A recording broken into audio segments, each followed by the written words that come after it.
Hello, I'm back with another hopefully much quicker video about in-text citation. It'll also be a little brief video on how to format your paper as you are writing, because it helps to do it right away rather than try to do it all at the end. This is our shared drive that we use. We have everything in it. I just thought you guys want to see it. We have some information. We have our research. That's kind of a mangled mess of links, but we have stuff that we've looked at and talked about, and things that we like and things that we want to do. And keeping notes, and eventually that's led to us finding three main sources that we really like and want to use, and they made it into our paper. So we made our works cited page of the works we plan to cite.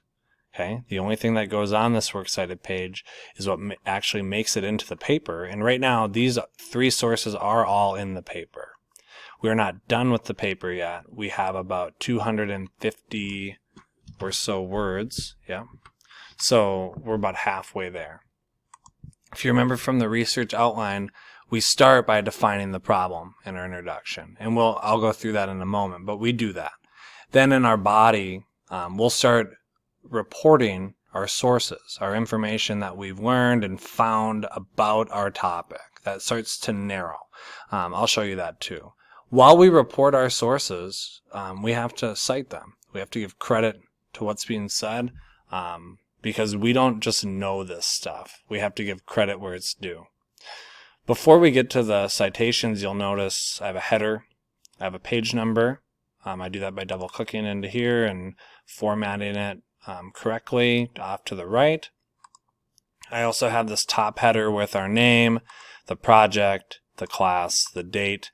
I have a placeholder centered for the title. Notice all of this is same font. It's not underlined. It's not fancy. It's professional. The whole idea of this is that it's a professional report of information that is direct, to the point, and free of opinion.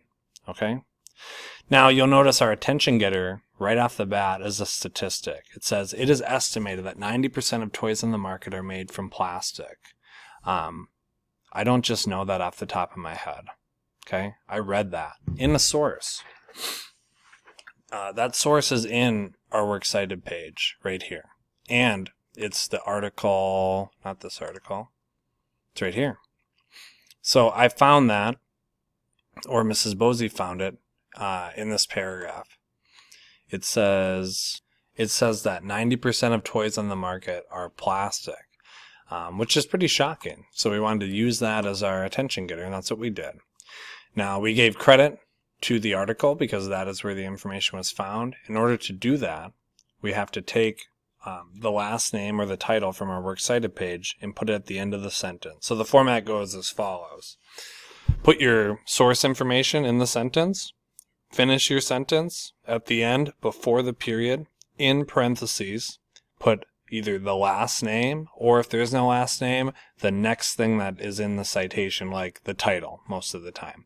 In this case, it's Win. It's the last name of the author.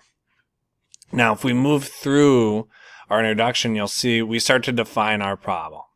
We say that toys, contribute to landfills, they contribute to waste. It's a worldwide issue because of plastic pollution and loss of resource. And then we go into why this is a problem. In order to stop waste and pollution in the environment, companies have to change the way they make and use plastic. And society needs to reevaluate how they purchase and dispose of plastic products, especially toys. We bring it back to our main idea. Our next paragraph, we start to delve into what we've learned.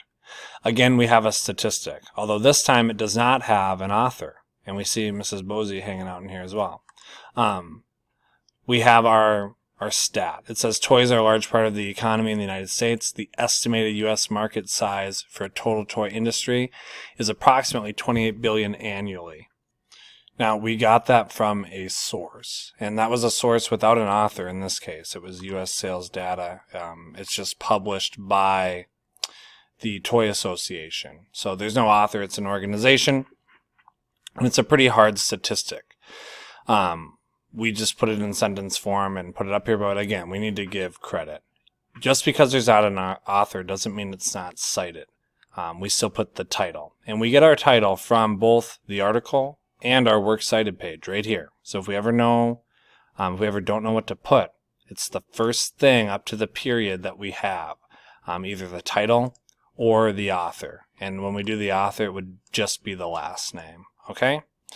The last example I have quickly is I included a quote because people do like to use quotes. We don't want to overuse quotes, but sometimes it gives a layer of credibility that an expert would talk about something. In this case, our expert is Brent Bell. And he says, quote, "There are really very few toys that are good candidates for recycling." And that's in our source by Eleanor Goldberg, which is an article in HuffPost. We go on to explain that this is because the majority of toys use alternative materials alongside plastic, like metal, and it's difficult for recycling centers to sort. Again, that's said in the article, so we need to give credit. Finally, we offer a little bit of our own analysis where we say materials that are difficult to recycle usually end up being taken to the landfill and contributing to global waste. Okay? Now, I could do a whole other video on how we don't just want our paper to only contain source information. We want a balance of statistics to back up analysis. Okay?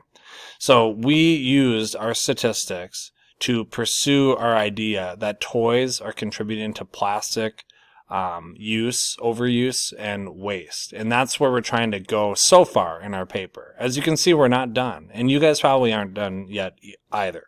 But as you're looking through sources and reporting information, make sure that you're properly utilizing in-text citation and that you have your works cited page created.